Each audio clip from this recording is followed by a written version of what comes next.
Welcome to the What I Wish I Knew After Pregnancy Loss podcast. I am your host, Shana Southern.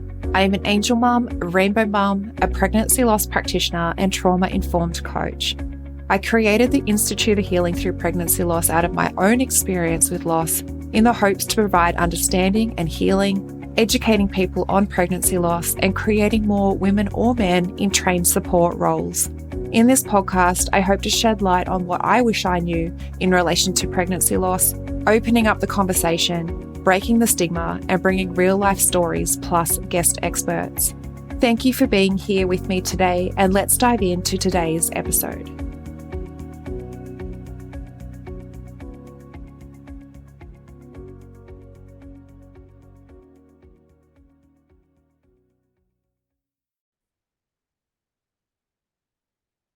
Welcome, beautiful souls, to the What I Wish I Knew After Pregnancy Loss podcast.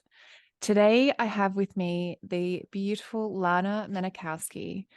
Lana, after 7 years of fertility treatments and lifetime of dreaming of motherhood, she was presented with the realization that she would not be a mum. The years that followed were full of loneliness, self-judgment, and confusion about living a childless life. Lana yearned to connect to a community of infertile women to grow past this together. When she couldn't find one, she created one by courageously telling her story and creating connections weekly on the So Now What podcast. Lana is a certified coach, infertility advocate, founder of the Others Day, and the creator of the Thrive method, a 3-step process that helps women thrive and feel fulfilled, even though they don't have children, that they always believe they would. Lana guides women in the rediscovery of their meaning and helps build a future they truly love, even without children. Since launching her practice in 2021, Lana has amassed an audience of over 21,000 students. Through her teachings, Lana helps women rediscover their meaning and define a legacy they feel truly proud of. Lana has been featured on national media outlets, sharing her message and serving as an example that infertile women can create the life of their dreams, even when it doesn't turn out as planned. Thank you for joining us, Lana. It's such a pleasure to be here. Thank you so much for inviting me on your beautiful podcast. You're so welcome. Sorry, I stuffed up a few things in that, but it's been you're truly an inspiration, and that's why I wanted to have you here today to share, because there is always so much beyond, that initial pain and everything that we feel when things don't go to our plan. And then it's hard to reconnect to something that's different, especially when you spend maybe your whole childhood envisioning that you're going to be a mom and all of that. So yeah, I'm so grateful that you're here, and then you can share a little bit about your story as well. Thank you. Well, I totally relate to you with that since being a young girl, thinking I was going to be a mom. And when I knew I wanted to be a mom, but it wasn't necessarily something that I planned a lot for. I was very goal oriented. I was a lover of life. I was somebody who moved around after college and had different jobs. And I felt like I was living my best life. And at 32, I met my husband. And then we got married at 35. And that was really the first time that I put into action my plan, or what I thought was going to be a plan to become a mom. And when it took a while for me to recognize that I should go see someone because I wasn't getting pregnant. It was actually, I was 37. I was on the phone with a girlfriend while I was doing some grocery shopping, and she had gone through IVF with both her children. And she was the first person to point blank ask me, do you think you and Jack are going to have kids? And I told her, we've been trying, but nothing yet. And she was the first one to suggest that maybe I go get workup done. And that was at age 37 when I was diagnosed with unexplained infertility. And that's where my fertility journey began. Wow. It's so hard, isn't it, to sort of know that for yourself. Like, I think I was in that position too when, we had been trying for a couple of years and nothing was happening. But to actually have that defining moment of like, oh, okay, maybe now I should go and see someone. We were trying to conceive for 5 years by the time, we fell pregnant, but then my first pregnancy ended in loss. But there was, like you said as well, there was a good chunk of time like as we were in that trying to conceive process where we didn't even think that medical intervention had to be done. Yeah, I just thought I always had regular periods. I had a regular cycle. I had never had anything that would point to me being infertile.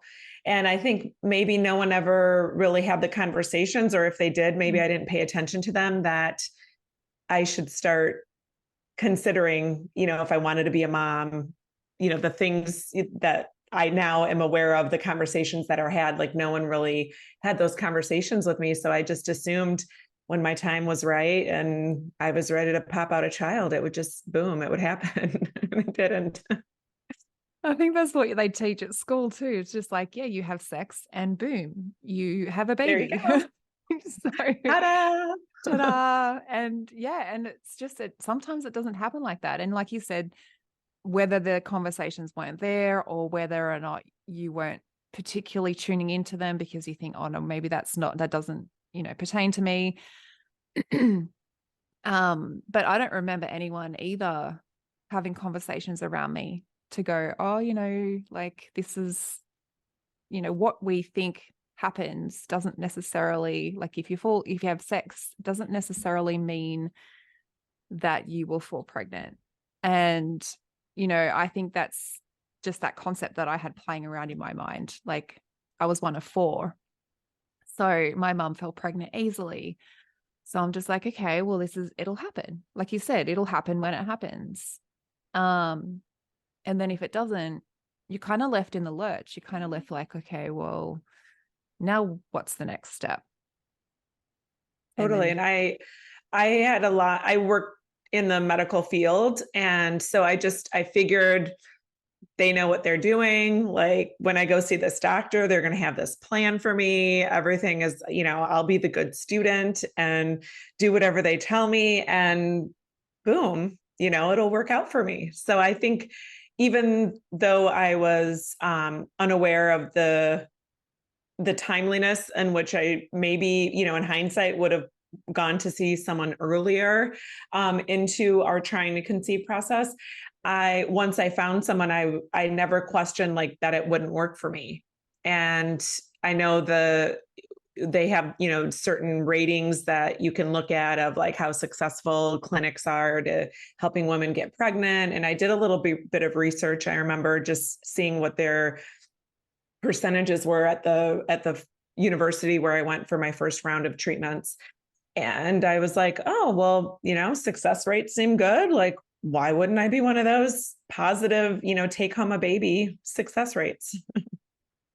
So Yeah. it was just, in hindsight, I felt like even knowing that I needed help, I would get the help and it would work for me. So I never went into it thinking, oh, this is the crisis. I felt like I went into it very open to the process.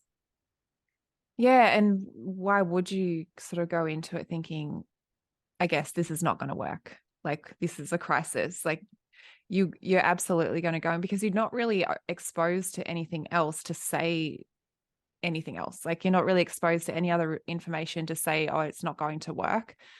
And that you're, potentially could be like looking down the barrel of having a childless future. How did that all sort of, I guess, play out for you? Like, I guess going to the fertility clinics, and how did that sort of journey play out for you? Well, what I did, I went to the clinic where my friend, who was the one who alerted me about going to see someone, I went where she went because, it was a referral. I felt like she got, her two rainbow babies from this clinic and this doctor. And here in the United States, a lot of it is based on insurance. And sadly, the company that I work for is not based in the state in which I live. So I live in Chicago, Illinois. And here in the state of Illinois, if you're an employer or have a insurance plan here, at least when I was going through, you would get 4 rounds of IVF covered. And because my company was based out of Massachusetts, a different state, those didn't qualify for me. So then my husband, who's self-employed, we did a lot of research and we ended up getting a separate insurance plan so that I could at least even start treatment. So I started with IUIs and I did 7 of those and was able to affordably, in air quotes, have those done because I had some access to insurance. And so I started with the 7 IUIs because it just seemed like the least invasive place to start. And we just weren't seeing the results. My husband got tested too, because I think that's another thing. Sometimes it's not always female factor. There's a high percentage of male factor undiagnosed infertility. But luckily we were at a clinic where they tested him and he was always high-fiving with the with the clinic when he would drop his sample off and they were like, broskies.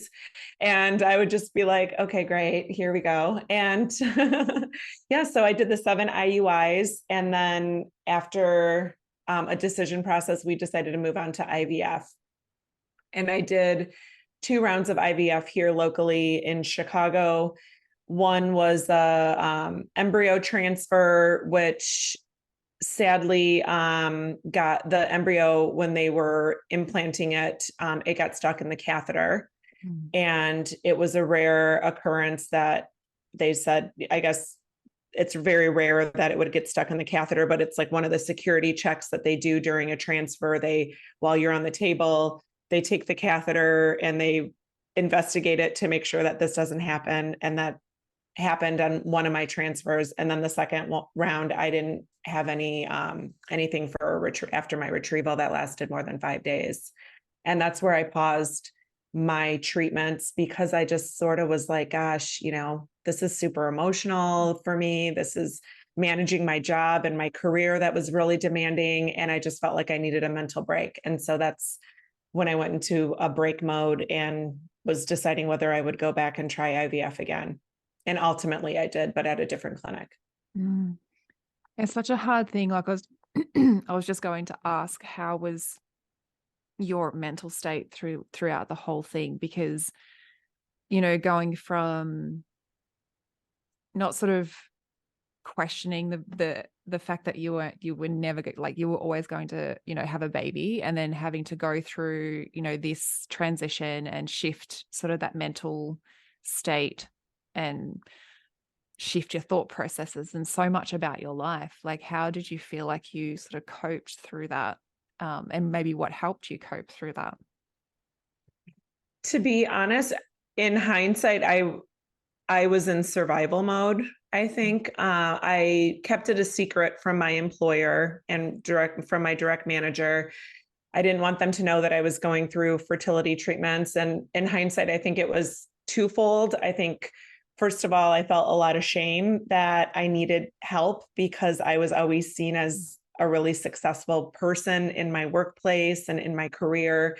And I think there was a part of me that felt a lot of embarrassment and maybe shame that I needed help getting pregnant, because most women in my mind, I thought that's just what, whole women do.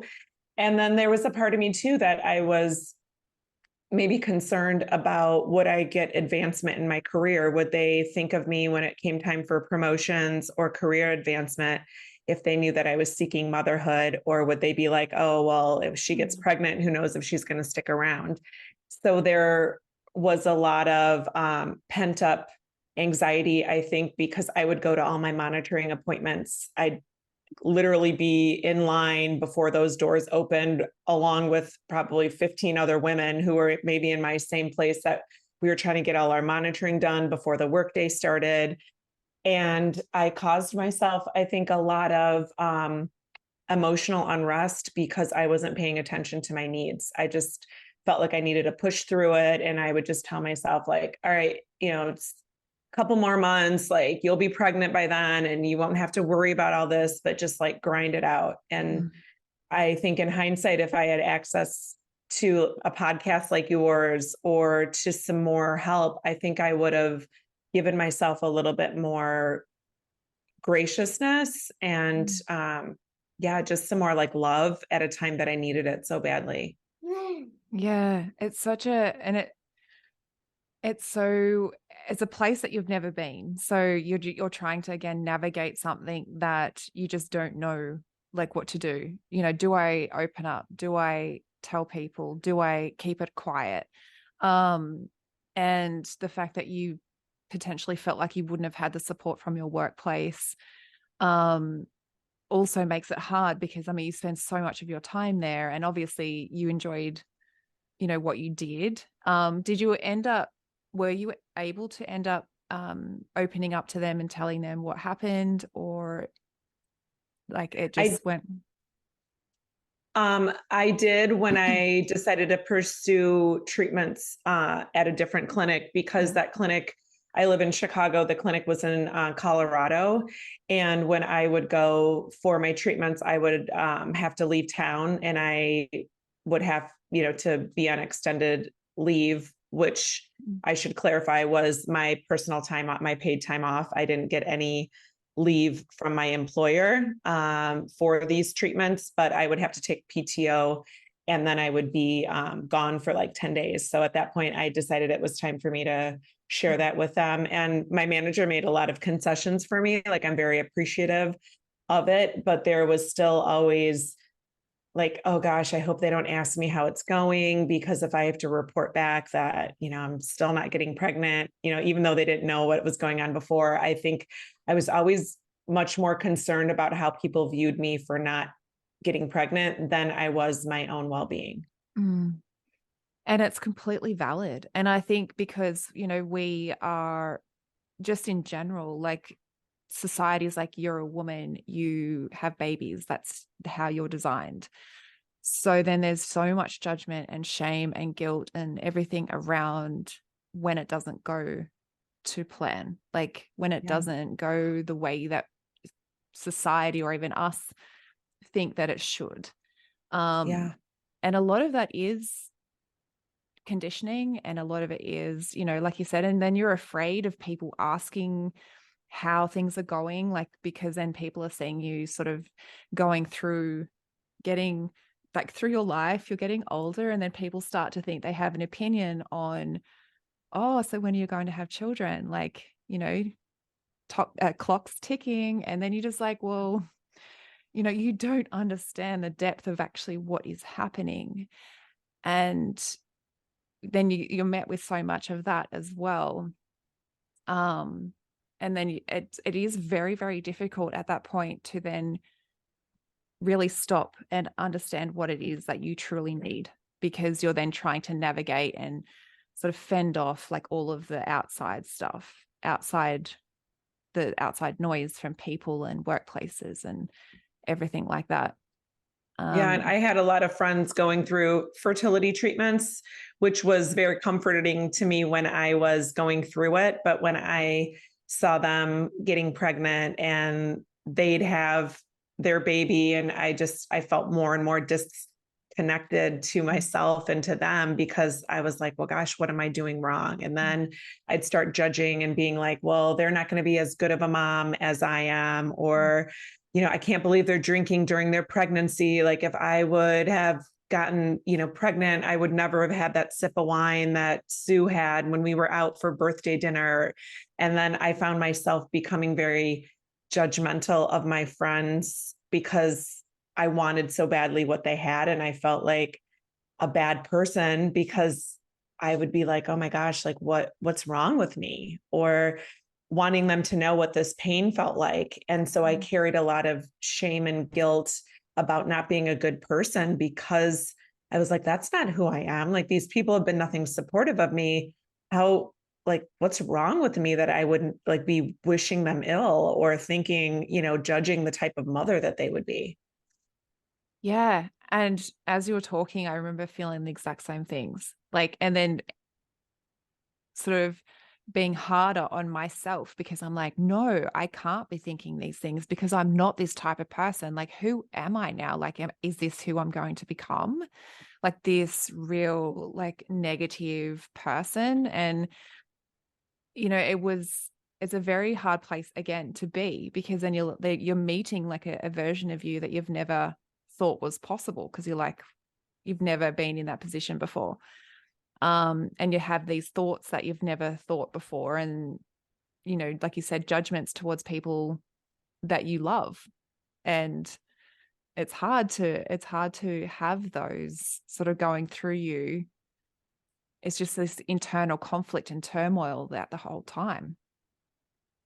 Totally. And it felt really foreign to me. And I think another thing you touched on a little bit earlier was, what were people thinking?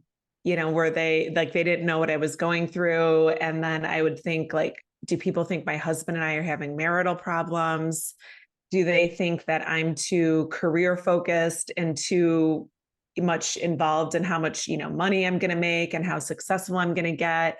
And so I would go to public events where I knew, family, friends, or in our community. And I'd think like, oh my gosh, I wonder what they're thinking about me because I'm, still not pregnant, or I don't have kids. And I would find myself just feeling very exhausted when I came home from public events or networking events at work, because I just felt like I always had to act like I was unaffected because no one really knew what I was going through.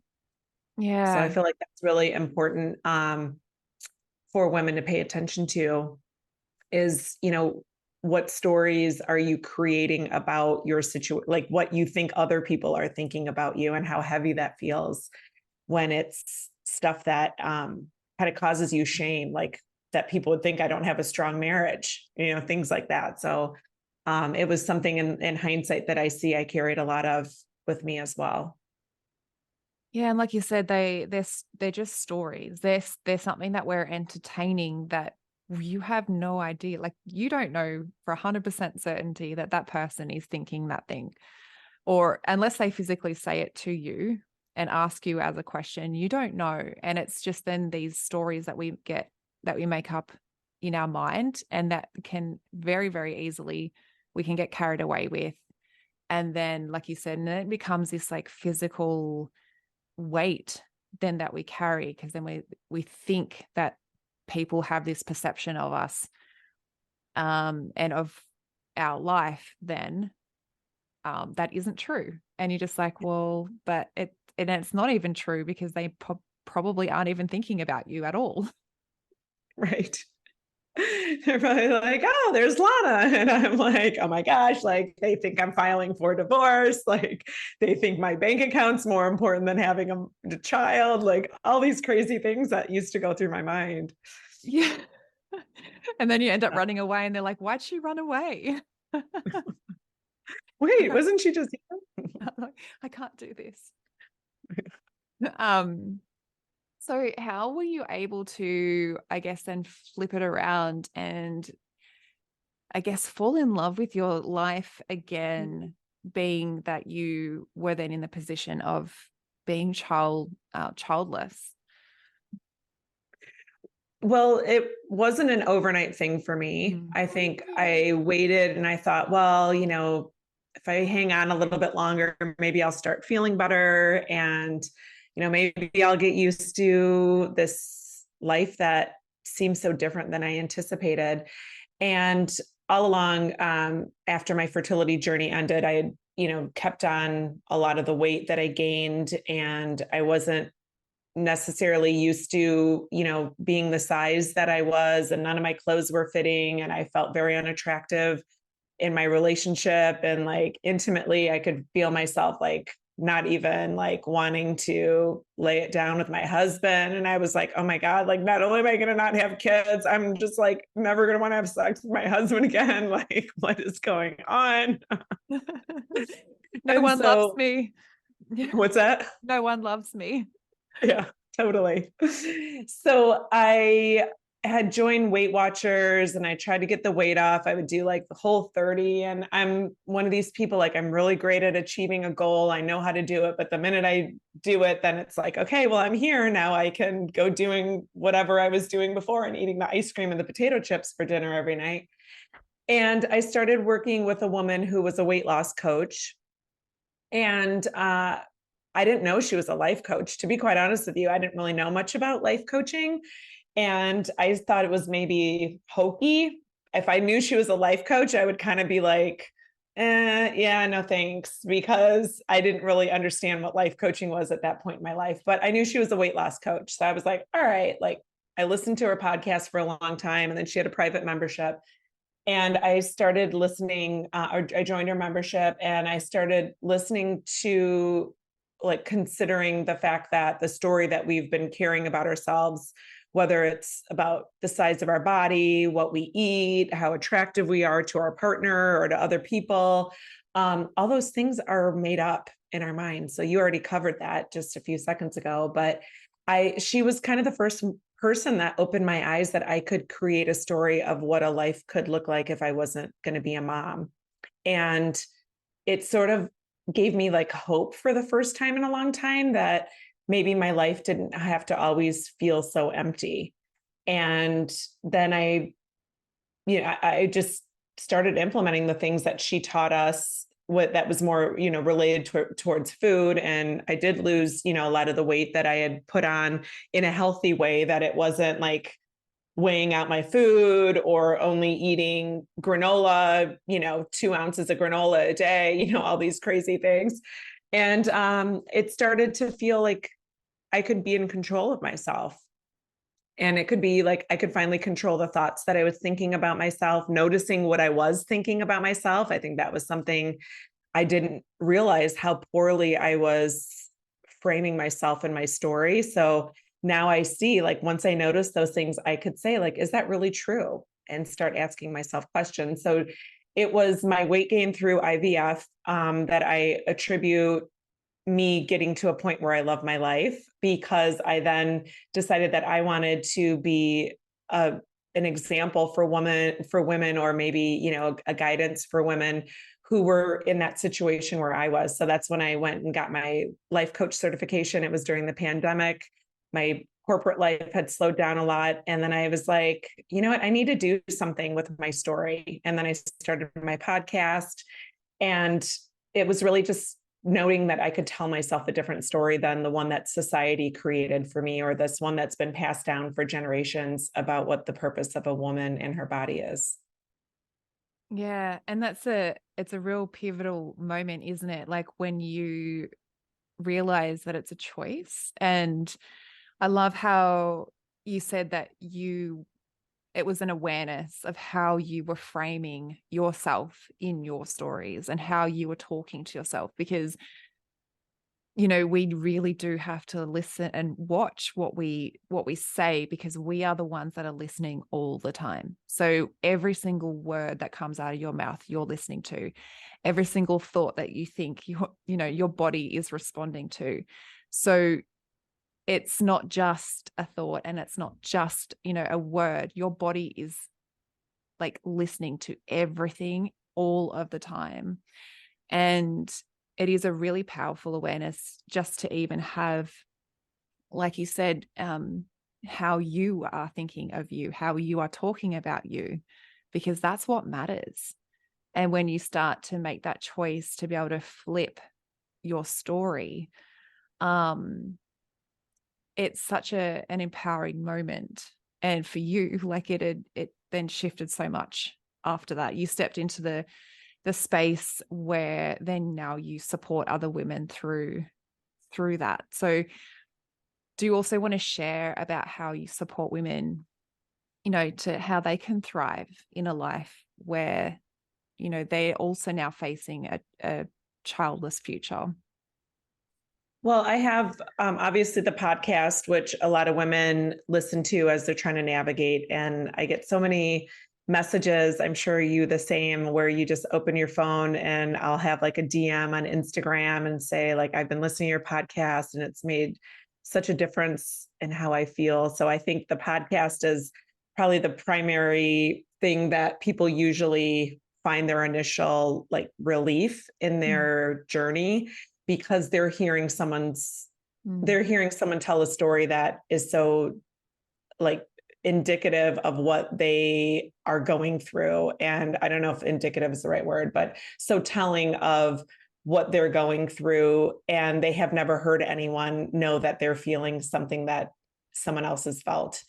And so a lot of people listen to the podcast and get a lot out of that. But I also decided that when I was going through and I felt that like crave for like other women who understood me and understood my story, I noticed that there wasn't any groups. I mean, yeah, there were some Facebook groups, but I felt like the Facebook groups were kind of, I don't want to say like negative people, but people who weren't looking to up level their lives. And I was wanting to find other women that were wanting to feel good about themselves and not just complain about the things that have had us stuck for so long. And that's when I started the Thrive After Infertility Mastermind. So it's a small group. I keep it like maybe, 3 to 5 women at a time. And we go through a 12-week process together, and women are able to bond with other women, because I think that's so meaningful too, is when you're out and all your friends have kids and you're the only one who doesn't, it's hard to truly feel connected. So the Thrive After Infertility Mastermind is something that I created. And then, you mentioned about it when we started, but I also am the founder of the Mother's Day Brunch. And that's something that I decided to do the day before Mother's Day. Here in the US, it's usually the second Saturday in May, and Mother's Day is usually the second Sunday in May. And I decided to start the Mother's Day Brunch for women who not only don't have children, but maybe they don't have a mom, or they've never had a mother figure in their life, or they can't physically be with their mom on Mother's Day. And so it's an opportunity for women to come in person and meet amazing other women and not have to talk about why their sadness is here, or just know that they're in a room and they're finding new people. This year, we had people come from all over the United States and Puerto Rico. And I'd love someone from Australia one day to come in. But, it's just such a beautiful opportunity through my story and this awareness of how much connection we can create, even if our life turned out so differently than we thought.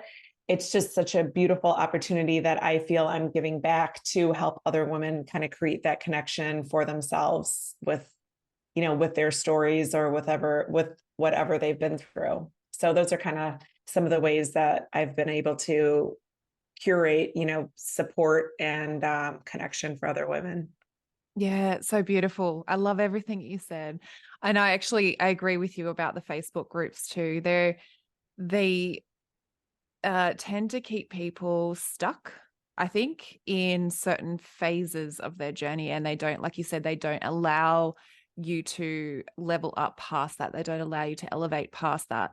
And, I love that you were able to take your experience and create something where people are seen, women are seen, but you give them ways that they can, elevate past that and then thrive in their life again, because essentially that's what we ideally want, right? Like, we want to be able to have a life that we look forward to. We don't want to be stuck in the pain and think that that's going to be that the rest of your life. And I love the concept of the Mother's Day Brunch. Like, that's just, amazing. Like, I love it. And I love that you can have so many different also stories there too. Like you said, it's not just for women who are, childless. It's, for women that just, or also may not be able to have or to be with their mum on Mother's Day, and to just have that compassionate space where you're just like, you can literally just come with your mask off and not have to, which is what I think we do a lot. We put that brave face on and we're just like, yes, I'm doing this. I'm okay. I'm showing up in life and there's nothing wrong. Yeah. And I think a lot of us who have, been on this journey or have questioned whether we're ever going to be moms have this worst case scenario vision of what our life's going to turn out as, because we don't see women that are radiating and seem in love with their lives and seem like, even though their dream of motherhood was not able to come to fruition, that they still seem like they've found this new energy in their life and in their future. And I think the Others Day Brunch is a great example of that, where, whether it's, you lost your mom, or your mom left when you were a child and you never knew your mom, like that, you could still meet someone who's been on your journey and be like, oh, wow, like maybe this is possible. Mm. And Yeah. that's a lot what motivates me to tell my story, and why I decided, like, am I really going to keep silent? Like, I've got all this life to live. And I was for so long looking at my life and being like, oh my gosh, what am I going to do for the next 40 years? Or, how is this going to fill me? And I thought, like, this is so doom and gloom. Like, somebody help me out. And when I realized, like, I was the person that could help me out, and that's what I teach in my community. Like, you don't need me the rest of your life. I'm happy to teach you what I know and how it's affected me. And then you go implement it, and it's with you forever, whether it's in your personal life, in your career, in your relationship, in, anything. It's endless. But I think when we start seeing that there's other women that we can relate to and connect with them, and it gives you sort of this new, like, perspective of what life could actually be like, and that it doesn't have to feel like like the good things that happen to you. I think a lot of people think they're just consolation prizes, be like, oh, like, I had this magnificent thing happen to me, but it never would feel as good as it would have been to be a mom. And so they continue to look at their life and the good things as a consolation prize, instead of seeing, like, this is the stuff that's available to you. And motherhood, yes, was probably something that, at one time you thought nothing could ever be better than motherhood.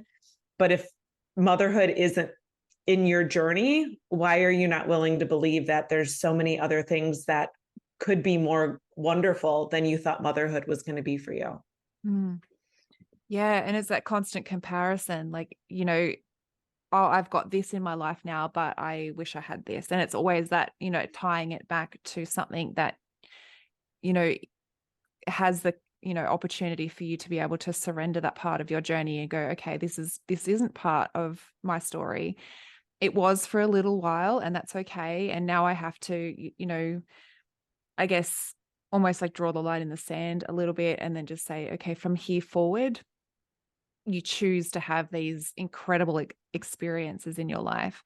And I think to have someone model that as well, someone on the outside of you to go, this is what is actually possible, gives permission for women to go, oh, okay, I don't have to stay where I am. I can take these steps forward, and I can look forward to something again in my life. So it's like that validation of like what they're feeling, they're not alone. And also to have someone that's been in their position to go, yes, I've been there. And then, yes, this is what you can create. This is what you can do for yourself. And it is amazing. Also gives them permission to see that there is something else too. Yeah. And I think it's also important for women to know that there are times that I still get sad. I'll see mother and a baby have this intimate bond with one another, or you'll see a beautiful family, walking down the street holding hands. And, of course, that still, there's a part of me that still looks at that and says, oh, I wish I knew what that felt like. But there's also a part of me that allows myself to just feel those feelings without judgment and say, of course, I'm going to feel this way sometimes, or of course, these moments, I'm going to be curious what it felt like. And just like there's probably moms that have moments when they look at my life and they say, I wonder, I wish I knew what that felt like, or I wish I knew. And it's not, like you said, a comparison game. It's just that we have our paths. And when you accept that there's going to be some good days and bad days on the path, and you let yourself realize, like, that you don't have to decide, like, oh, I'm only going to feel good if I feel good 100% of the time. But you end up feeling good a lot more of the time when you allow yourself that ability to just feel it all without judgment. I think that's the key, is to be able to feel the feelings regardless, without judgment. Feel what it's like to make that decision, to have the, the experiences in being childless. And then also, like you said, to, if you are, confronted with, a family, and you get these emotions rise within you, feel them too, because they are just as important, because it is, it's still something that you have yearned for and you wanted in your life, but it's just not something that you can move forward with. But absolutely feeling them without judgment is super important for your healing and recovery.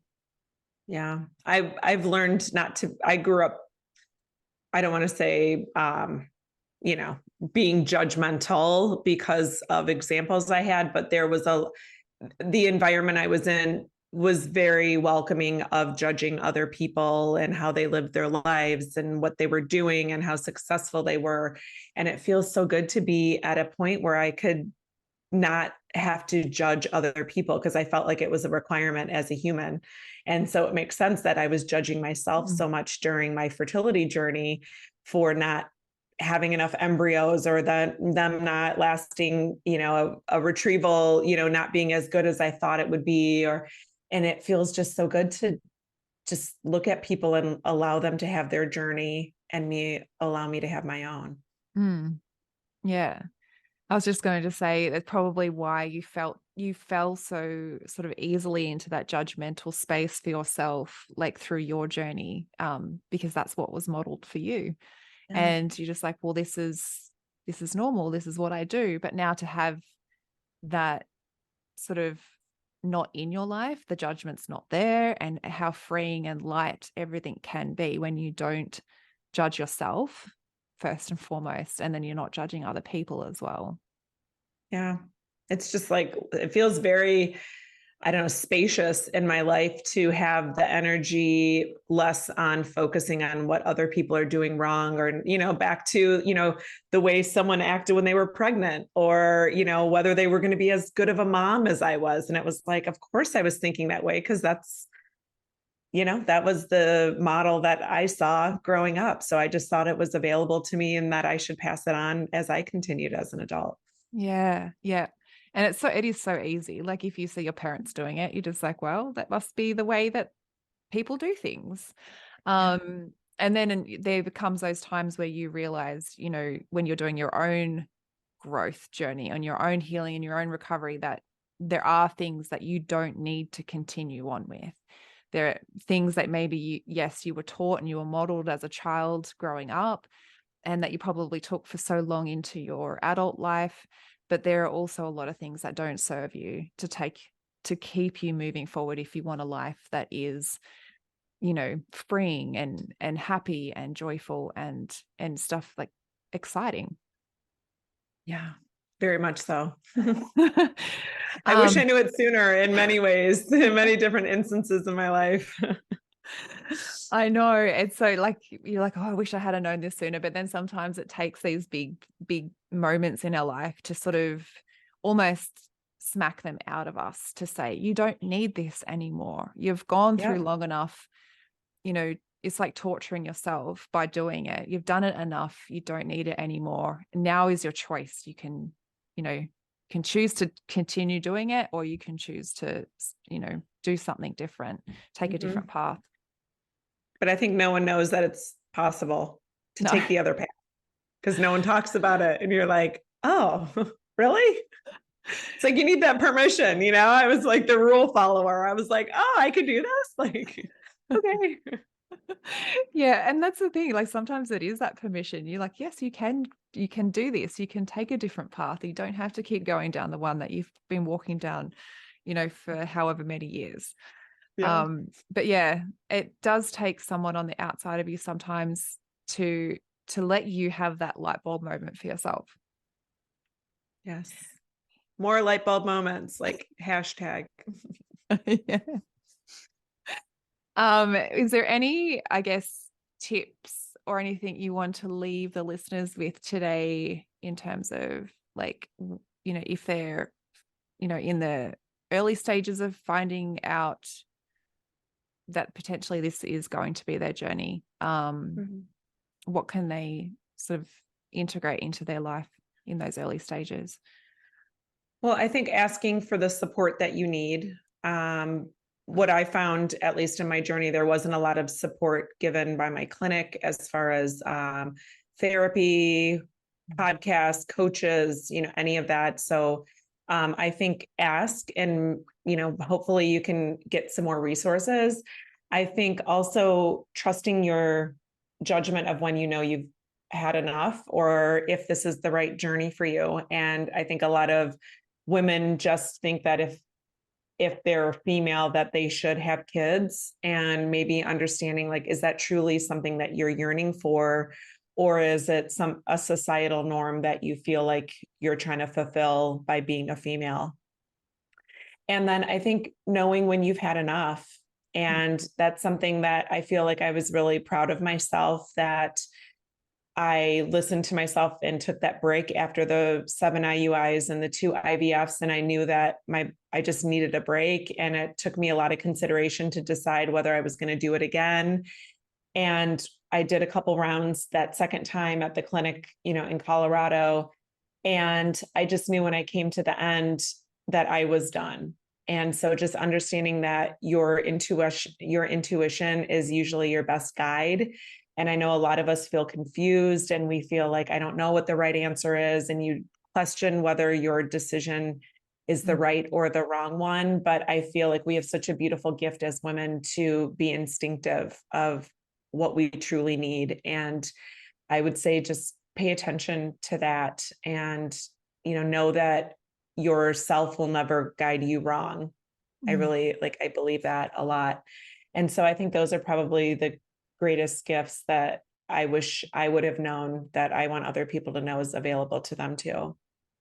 Yeah, I love you. I love that you said that your intuition is your best guide. We often think so much with our heads. And that's, I think, where we can really get caught in the loops of like, have I made the right decision? Am I doing the right thing? And then the moment that you choose that you're done, that you can't do anymore, is this the right thing? And then how do you be okay with that?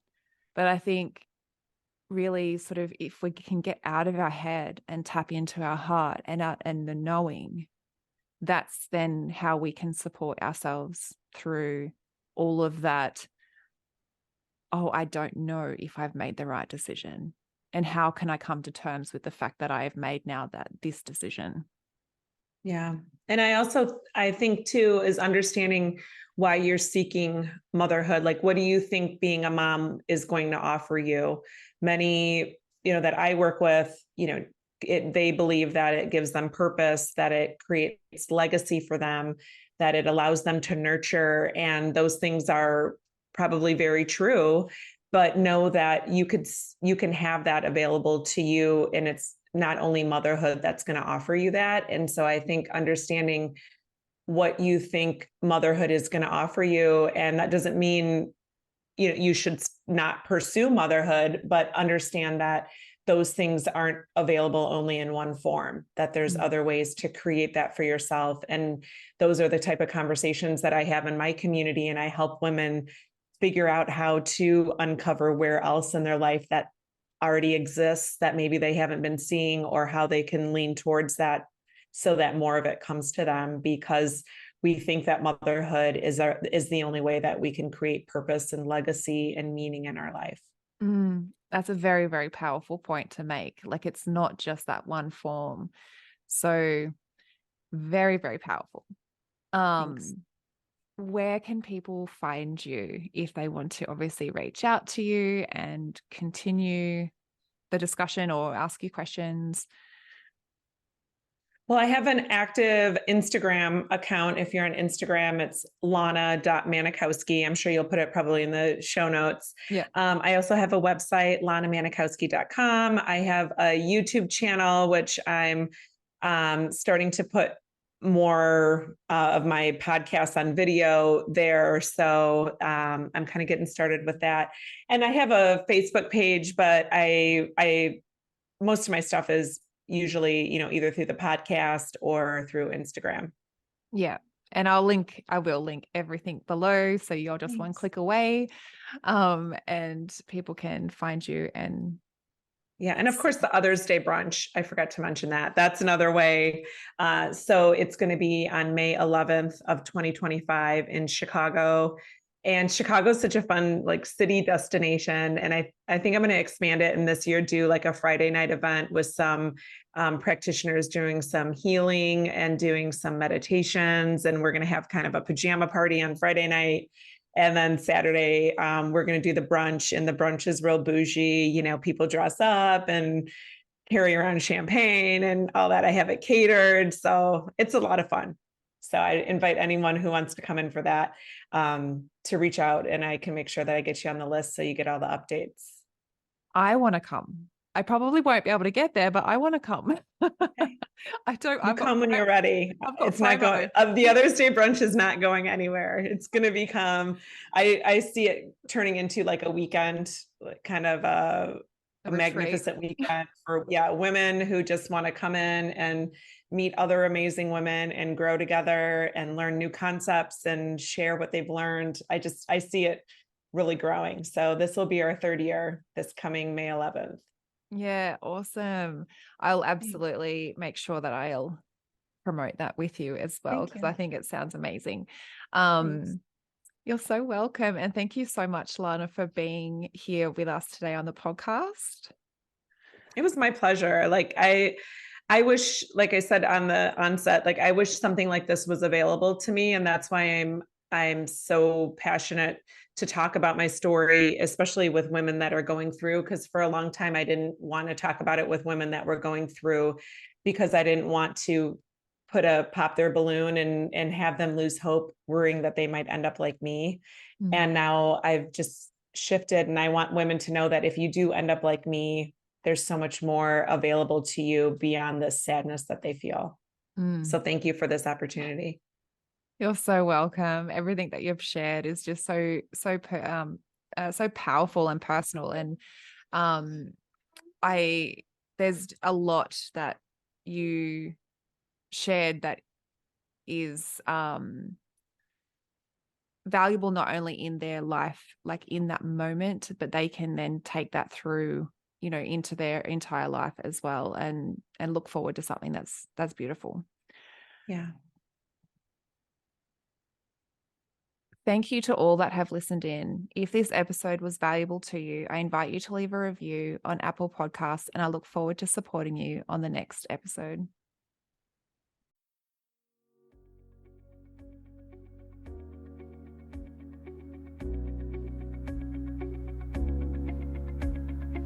Thank you for listening in with me today. I hope you found this episode helpful. If you did, I would absolutely love to hear from you. Take a screenshot of this episode, share it to social media, and tag me at instituteofhealing_PL. I love seeing what is resonating with you right now. If you want to chat further, I invite you to connect with me through Instagram. Head over and follow my Instagram account, send me a DM, and let's open the communication. If you want to know more about how you can be the support for others, head to the show notes and fill out the application form for the Pregnancy Loss Practitioner certification. I want to also note here that what I share within the episodes is not medical advice. If you need further support, please consult your doctor. Thank you again. Much love to you. Be gentle with yourself, and I look forward to supporting you on the next episode.